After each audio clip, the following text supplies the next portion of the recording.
하나님 아버지, 언제나 감사합니다. 주의 은혜가 너무나 크고 귀한 것이어서 오늘 이 아침도 우리를 이 전에 불러주시고 예배하고 하나님께 기도하는 이 귀한 특권을 우리에게 주셨습니다.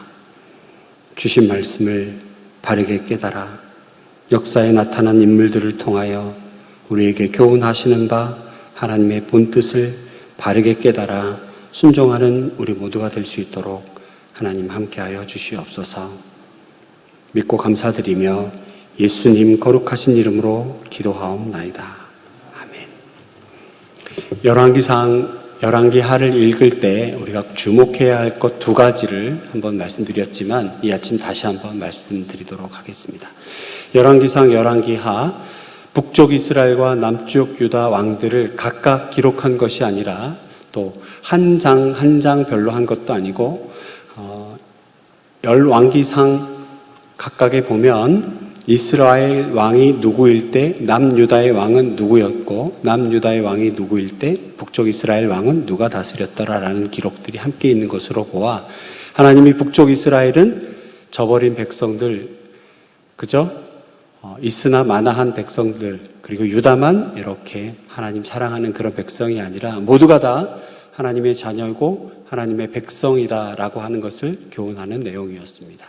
그리고 북쪽 이스라엘의 경우에는 그들의 죄악이 참으로 컸습니다. 여기서 말하는 그들이라면 왕들을 의미합니다. 리더가 되어 백성들을 하나님 나라 백성으로 이끌어야 하는 그들이 오히려 죄악의 앞장선 모습을 보입니다. 그리하여 결국 그들은 거의 한 7번 정도의 왕조가 바뀌는 일, 쿠데타가 일어나는 일들을 보게 될 것입니다. 남유다는 북이스라엘과 비교하여 큰 차이 없는 죄악들을 저지른 왕도 있었습니다. 그러나 하나님의 은혜로 다윗의 혈통이 끊어지지 않게 하시고 결국 구속사적으로 하나님께서 그들을 보호하시고 그들 가운데에 다윗과 그 가문을 통하여 예수 그리스도를 우리에게 보내주신다라고 하는 귀한 교훈이 있습니다. 여러분, 불교 용어 중에 인과응보라고 하는 것 아시지요? 뿌린 대로 거둔다. 사필귀정이라고 하는 한자 수고와도 비슷할 것 같습니다. 이것이 세상이 말하는 보편적인 가치입니다. 상식적인 이야기, 이것이 하나님께 오면, 하나님 앞에 서면 이것은 조금 다른 이야기가 됩니다. 자격 없는 사람들에게도 하나님이 축복을 베풀어 주신다는 말씀입니다. 진심으로 순종한 것도 아니고 선한 일을 한 것도 아닙니다. 그럼에도 불구하고 내 삶에는 은혜가 넘쳐납니다. 좀 무서운 얘기지만 내가 한 일이 없는데, 내가 그렇게 거룩하지 않은데 내 사업이 잘 되고 내 삶이 평안하다면 이거 한번 점검해 봐야 합니다. 하나님은 당신의 영광을 위하여 축복받을 자격이 없는 사람들에게도 축복을 주십니다. 중요한 것은 이렇게 이해되지 않은 은혜를 우리가 누리게 되었을 때 그것을 회개의 기회로 여기고 하나님께로 돌아오는 것, 그것이 가장 중요합니다. 지금 삶이 평안하십니까? 기도 제목 있습니까? 물어보면 글쎄요, 특별한 기도 제목은 없습니다. 아이들도 잘 크고 말 잘 듣고 남편 사업도 아내와 부부관계도 좋고 부모님 건강하시고 특별한 기도 제목이 없습니다 라고 말씀하시는 것, 기도 제목이 없는 게 아니고 하나님이 주신 축복의 은혜가 넘치는 가운데 삶을 살아가니 회개하며 하나님 앞에 돌아오는 것, 나의 삶을 점검하고 하나님 앞으로 돌아오는 것, 이것이 얼마나 큰 은혜입니까? 오늘 본문 엘리야를 통해 하나님의 놀라운 기적을 보여주었지만 회개하지 않는 왕 아합 왕입니다. 악한 왕입니다. 북이스라엘 아합 왕 시대에 아람이라고 하는 강대국이, 그 벤핫이라고 하는 왕이, 강대국 아람이 이스라엘을 쳐들어왔습니다. 사람을 보내서 이스라엘을 떠봅니다.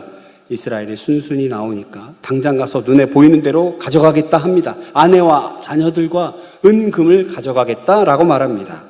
상대국에 대한 존중도 없고 완전 무시하는 상태입니다. 아무리 약국, 작은 나라라 하지만 무례할 정도의 방식의 이스라엘의 백성과 장로들은 반발하고 결국 전쟁을 합시다. 그렇게 결정합니다. 승산 없는 전쟁이라고 사람들은 생각할 수 있습니다. 한 선지자가 하나님의 말씀을 대언해 주면서 아니요, 반드시 승리할 것입니다라고 약속해 줍니다. 그리고 젊은 청년들을 중심으로 왕이 직접 지휘하며 나갈 것을 지시했고, 그리고 선지자의 방식대로 아람을 선제 공격하자 아람은 쉽게 무너지고 말았습니다. 첫 전쟁에서 이스라엘은 승리를 얻게 되었습니다. 예상보다 선전한 까닭입니까? 선지자는 흥분한 아합 왕에 나타나서 내년에 다시 전쟁이 일어날 것이니 다시 준비해야 됩니다. 승리에 도취해서만 있어서는 안 됩니다. 준비해야 됩니다. 라는 제안을 합니다. 여기까지도 괜찮습니다. 다음에 이스라엘의 진 아람은 군사를 정비하고 전략을 세웠고 이스라엘도 역시 잘 준비하였던 모양입니다.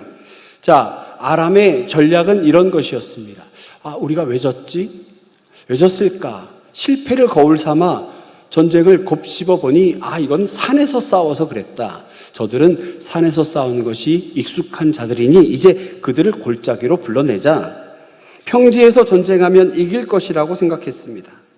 하나님의 사람은 그러나 이번에도 이스라엘이 이길 것임을 예언합니다. 상대적인 열세, 적극적인 아람 군대의 사기충천한 그들의 모습과 달리 이스라엘은 수적으로도 또 경험적으로도 크기 면에서도 불리하였지만 하나님의 도우심으로 아람을 격파하고 이제 아람 왕 베나닷은 목숨을 구하기 위해 골방에 숨는 그런 일이 생겼습니다. 두 번째도 역시 완벽한 승리가 온 것입니다. 그런데 문제가 여기서 생깁니다. 아합이 잘못했습니다. 목숨을 구걸하는 베나닷, 그를 살려주고 그가 제안하는 타협 안에 서명을 하게 되는 것입니다. 뺏긴 성읍을 돌려주고 다메섹이라고 하는 그 화려한 도시에 도로를 만들어주겠다. 너의 이름으로 도로를 만들어주겠다는 제안에 넘어갑니다. 아합 왕을 위한 도로, 달콤한 유혹입니다. 그렇게 아람 왕을 죽이지 않고 진멸하지 않고 살려줌으로 결국 이 아람은 가시처럼 이스라엘을 괴롭히게 됩니다. 결국 아합의 교만과 방만함이 하나님의 뜻을 거스른 것입니다. 이때 한 선지자는 이 모습이 얼마나 잘못되었는지를 연기를 통해서 아합 왕에게 가르쳐 줍니다. 전쟁 중에 온 사람처럼 변장하고 자신이 처리해야 할 사람을 제대로 처리하지 않았던 것을 어떻게 판단합니까? 라고 아합 왕에게서 물어보고 아합 왕 자기의 이야기임에도 불구하고 스스로를 정죄하는 일이 있었던 것입니다. 그것이 바로 오늘 본문에 나와 있는 일입니다. 여러분, 오늘 본문을 통해서 우리 한 두 가지만 이 아침 꼭 기억하고 함께 기도하는 우리가 됐으면 좋겠습니다. 여러분, 아합의 죄악이 무엇입니까? 첫 번째도 이길 수 없는 승리. 사람들이 볼 때 이길 수 없을 것 같은 승리를 손에 쥔 아합입니다. 그리고 두 번째 역시 하나님의 놀라운 은혜로 승리를 얻게 된 아합 왕입니다. 절대 자신의 능력이 있어서 전쟁에서 승리한 것이 아니고 하나님의 도우심과 보호하심임에도 불구하고 마치 자기가 능력이 있어서 지혜로워서 전쟁에 능한 자라 그렇게 된 것처럼 교만해진 것입니다. 자, 사실 두 번째 싸움은 절대적으로 더 불리할 수 있습니다. 적들이 이제 이 이스라엘의 약점을 파고들었다는 거죠. 첫 번째 전쟁은 수적으로 자기들이 많으니 이건 그냥 싸워도 이길 거다 생각했는데 생각보다 쉽지 않으니 두 번째는 작전을 잘 갖추고 덤볐다니까요. 지피지기면 어떻게 한다는 거 아시죠? 백전백승이라며요. 얘네들은 산에서 싸우면 이기니까 우리가 이걸 준비하자. 그렇게 덤벼든 적들마저 물리친 아합 왕. 이제는 정말 분기탱천. 이건 내가 너무나 잘해서 이런 승리를 손에 쥐었나 보다. 그러니까 그렇게 무시무시하던 베나닷 왕이 나에게 굽신굽신하질 않나? 나에게 도로를 만들어준다고 하질 않나? 거드름을 피우는 것이죠. 마음이 높아지고 마치 아람보다 훨씬 강한 힘을 가졌다고 생각하니 하나님의 도우심은 까마득한 이야기가 되어버렸습니다. 그리고 아합은 베나닷을 형제라고 하고는 그의 제단을 받아들이고 그를 살려내보냅니다. 시험을 겪거나 문제의 위험 앞에 놓인 것이 아니라 여러분 평안하십니까? 큰 문제 없습니까? 당연히 우리는 평안을 허락하신 하나님께 감사해야 합니다. 그런데 반드시 기억할 건 나의 공로와 나의 능력으로 그저 운이 좋아서 평안함이 찾아온 것이 아니라 나를 보호하시고 인도하시고 나를 통해서 하나님이 이루시는 계획이 있기 때문에 지금 나에게 주신 평안임을 깨달아야 합니다. 내가 이만하면 꽤 괜찮게 살아온 것이니 하나님이 이런 은혜를 주셨군. 그런 교만함이 아니라 부족하고 연약하고 자격 없는, 누릴 자격 없는 내게 주시는 하나님의 은혜, 그로 인한 평안함, 그래서 너무나 감사합니다 라고 선포하는 하루가 되시기를 축원합니다. 여러분, 감사, 그것은 받은 것을 받았다고 말하는 것이 감사입니다. 그저 생각만 할 것이 아니라 감사를 선포하시기 바랍니다. 하나님이 내게 주신 모든 것 주의 은혜입니다. 감사하는 하루가 되시기를 원합니다. 두 번째는 문제가 뭐냐면 아합은 자기가 무슨 잘못을 저질렀는지조차 모르고 있다라고 하는 것입니다. 얼마나 큰 잘못인지도 모릅니다. 선지자까지 동원되어 그의 잘못을 깨우쳤지만 그저 그는 근심하고 돌아간 것이지 그 자리에 앉아 회개하지 않았습니다. 하나님은 우리를 통하여 말씀 혹은 예배 혹은 사랑하는 성도들의 권면을 통하여 우리들에게 지적하십니다. 잠언, 그것은 찌르는 말입니다. 성경 본문을 통하여 내게 주시는 하나님의 말씀을 듣게 되었다면 이제 내가 누리는 평안이 나의 능력이 아닌 하나님의 은혜고 전적인 보호하심이다라고 깨달았다면 그 자리에 앉아 무릎 꿇고 회개하고 돌이켜야지요. 그저 이런 일이 있었네? 그저 하나님께 섭섭한 마음 가지고 있을 일이 아니라는 것입니다. 오늘 주시는 하나님의 말씀, 하나님은 우리에게 말씀하여 주시고 그리고 은혜와 보호 날개 아래 지켜주십니다. 이번 한 주간도 우리에게 하나님 놀랍도록 은혜 주실 것입니다. 그 가운데에 모든 것이 누릴 자격 없는 내게 주시는 하나님의 은혜임을 깨닫고 하나님께 감사의 선포하시기 바랍니다. 이웃 사람들에게 감사의 선포를 누리시는 여러분 되기를 원합니다. 순간순간 우리에게 찾아오는 교만함이 우리를 막 억누르려고 할 때, 내 마음에 솟구치는 그 교만함이 올라오고 있을 때 그 자리에서 내게 주신 모든 것 하나님 것입니다. 하나님이 주셨습니다.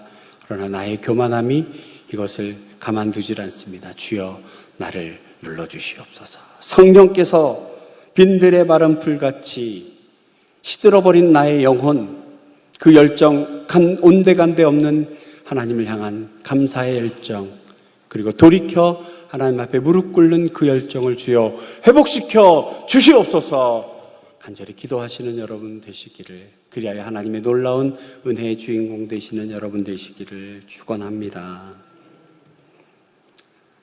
하나님 아버지, 어쩌면 이렇게 하나님 우리에게 꼭 맞는 말씀을 날마다 시마다 해주시는지, 교만하고 스스로 높아져 있는 우리를 향하여 이스라엘 왕들의 역사를 통하여 하나님이 교훈하여 주셨습니다. 지금 내가 누리고 있는 것, 모든 것이 주께로부터 온 것임을 고백하며 하나님 앞에 겸손히 무릎 꿇어 감사의 참으로 귀한 예배를 올려드리는 우리 모두가 되게 하여 주시옵소서. 하나님께서 이번 한 주간도 우리를 통해 만나는 사람들, 우리가 접하는 모든 상황들 가운데에 앞서 일하시는 하나님을 바라보게 하시고 겸손히 하나님께 우리의 모습들을 점검케 하셔서 하나님 은혜에 누릴 충분한 자격 없는 우리지만 주께서 주시는 은혜 가운데에 참으로 감사를 하나님 앞에 올려드리는 우리 모두가 될 수 있도록 함께하여 주시옵소서. 귀한 성도들입니다. 눈동자와 같이 보호하시고 주의 날개 아래 지켜주실 줄로 믿고 감사드리며 예수님 거룩하신 이름으로 기도하옵나이다. 아멘.